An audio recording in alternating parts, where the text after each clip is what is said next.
Où trouver tous les produits 100% Outre-mer? Chez Tropique Marché à Saint-Ouen. Les fruits et légumes et toutes les spécialités salées et sucrées servies avec bonne humeur par une équipe exclusivement ultramarine. Retrouvez l'ambiance et le goût du pays chez Tropique Marché à Saint-Ouen-sur-Seine et sur tropiquemarché.com. Martinique Actualité. Il est recommandé de se déplacer et sortir de la posture assise dès que c'est possible, lors d'un appel téléphonique par exemple. L'OMS recommande en outre de pratiquer une activité physique d'intensité modérée, au moins 150 minutes par semaine. Les habitants du quartier Acajou au Lamentin sont particulièrement inquiets après le meurtre par balle de 2 jeunes la semaine dernière. Ils ont reçu hier la visite d'une délégation municipale venue les rassurer.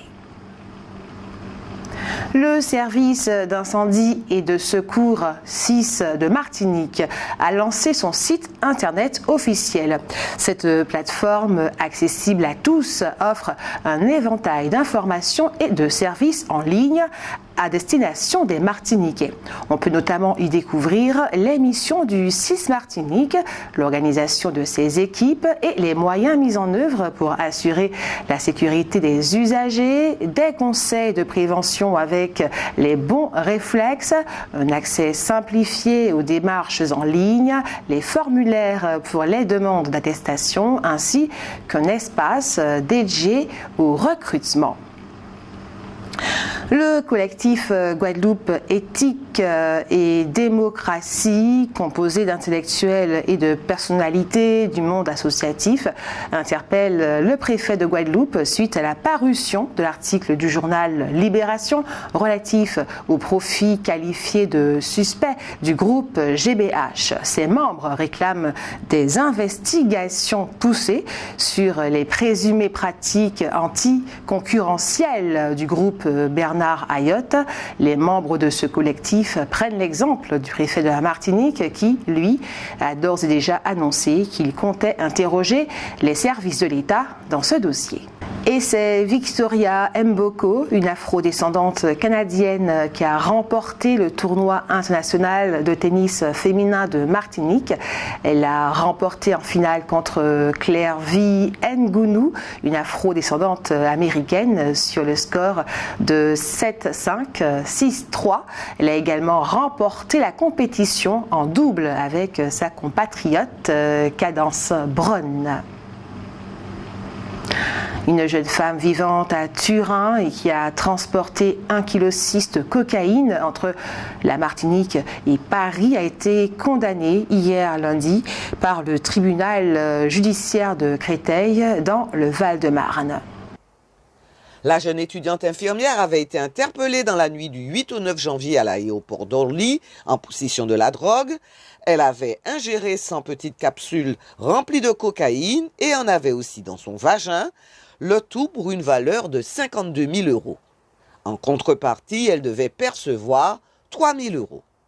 La jeune femme a été recrutée en Italie par un réseau nigérien qui cible les ressortissants nigériens en difficulté financière pour en faire des mules entre les Antilles, Guyane et l'Hexagone.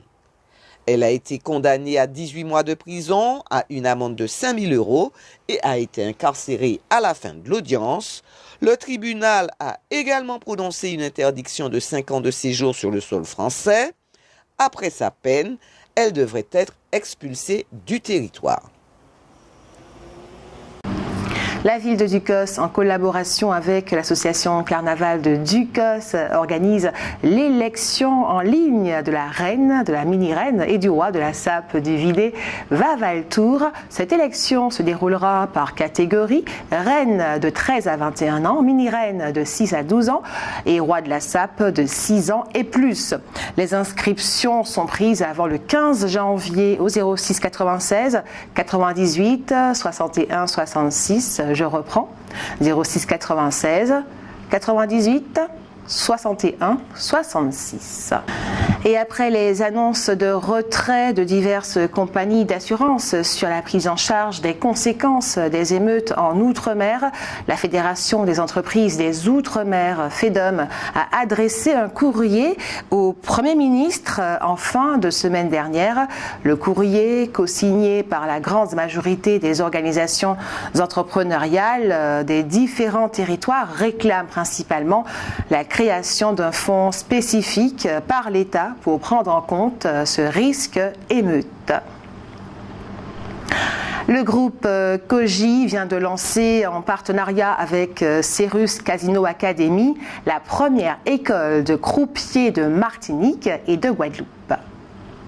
D'une durée totale de 400 heures, la formation rassemblant des candidats des deux territoires a débuté le 23 décembre en distanciel et se poursuit depuis le 7 janvier et jusqu'au 25 mars en présentiel au Casino Batelière Plaza en Martinique. Les futurs croupiers sont formés aux techniques de base du métier, manipulation des jetons, animation des tables de jeu comme la roulette anglaise, le blackjack ou encore le poker Holden. Ils devront également intégrer les exigences éthiques et réglementaires spécifiques à ce secteur d'activité.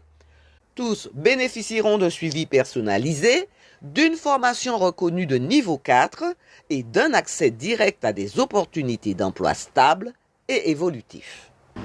Entre le 3 et le 10 janvier, l'Observatoire volcanologique et sismologique de la Martinique a enregistré 45 séismes de faible énergie de type volcanotectonique.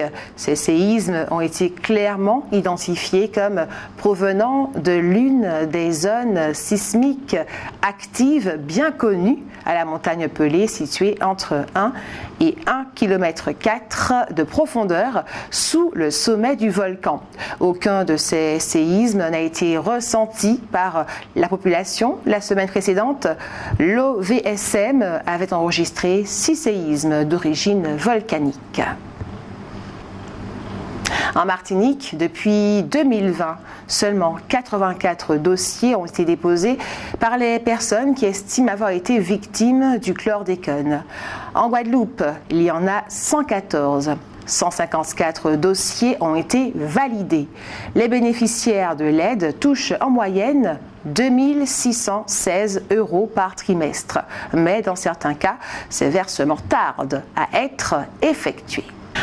À la suite d'une interview radio accordée dans l'Hexagone le 8 janvier dernier, la Martiniquaise a refusé de dire si elle était Charlie ou de se prononcer sur le droit au blasphème.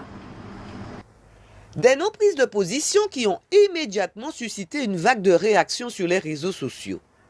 Le journal Charlie Hebdo a republié sur le réseau X un dessin du mois de juin où 3 hommes barbus islamistes tiennent des pancartes avec l'inscription « Je suis Miss France » et avec le titre « Miss France n'est pas Charlie ». Frédéric Gilbert, président de la société Miss France, se dit inquiet pour la sécurité d'Angélique Angarni-Finopon. Il a en outre tenu à rappeler que le comité Miss France exige de ses lauréates qu'elles ne s'expriment pas en tant que Miss France sur les sujets politiques ou religieux. Les citoyens, eux, peuvent se demander si en France, pour certains, la liberté d'expression ne s'applique qu'à leurs propres opinions et n'inclut pas le droit pour chacun de ne pas proclamer son avis personnel sur les ondes. Une opération de maintenance aura lieu demain, mercredi 15 janvier, entre 5h et 6h. Elle aura lieu dans les locaux d'Outre-mer Télécom Caraïbes et entraînera une coupure estimée à 5 minutes des chaînes VIA, ATV et KMT sur la TV d'Orange. Désormais, l'Europe aide financièrement de façon plus significative la mise en valeur du patrimoine culturel et naturel martiniquais. Elle offre en particulier de nouvelles perspectives de valorisation du patrimoine local. Désormais, des entreprises pourront bénéficier de ces financements. Cela permettra une implication plus large d'acteurs économiques dans ce secteur. Par ailleurs, le seuil de financement pour les porteurs de projets privés a été supprimé facilitant l'accès aux aides et renforçant l'attractivité de ce dispositif pour des initiatives variées. Ce nouveau dispositif, qui couvre la période 2021-2027, représente une véritable opportunité de valorisation du patrimoine local, architectural, artistique, naturel, culturel, etc., et augmente l'attractivité du territoire. Les résultats attendus concernent principalement, outre la réhabilitation et la préservation du patrimoine culturel martiniquais, l'éclosion de grands projets qui pourraient participer au rayonnement de la Martinique. Les porteurs de projets potentiels concernés sont donc désormais les EPCI, établissements publics de coopération intercommunale, les collectivités et établissements publics, le Comité martiniquais du tourisme, le Parc naturel régional de Martinique, les associations, les entreprises. Sans plus attendre, passons à votre avis. Pensez-vous que le sport forme de meilleurs citoyens? Absolument, je pense que ça doit faire partie intégrante de la vie, du quotidien tous les jours. Moi, personnellement, j'en pratique tous les jours. Hier, j'étais encore au sport, donc ça maintient l'équilibre physique et psychologique, notamment pour former des hommes forts de demain, même pour les jeunes. Je pense que oui, parce que si tu es bien dans ta tête, parce que le sport travaille aussi sur le mental, si tu es bien dans ta tête, tu te comportes correctement avec ton prochain. Donc, je dis que oui, ça forme de bons citoyens. Donc, faites du sport. Allez, plus d'amour et de la bonne humeur, surtout. Oui. Pourquoi? Parce que ça permet la cohésion, l'esprit d'équipe, et puis voilà quoi. Ça permet aussi de se forger le mental pour pouvoir fonctionner, voilà, pour pouvoir se surpasser, pour faire des choses plus grandes. Eh bien, tout à fait, oui, c'est une bonne chose.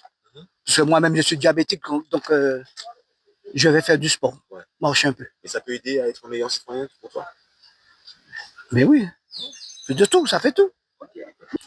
Très certainement, puisqu'il y a toutes les valeurs qui sont associées au sport, que ce soit les valeurs de collectivité, de dépassement de soi, même de respect des règles, etc., etc.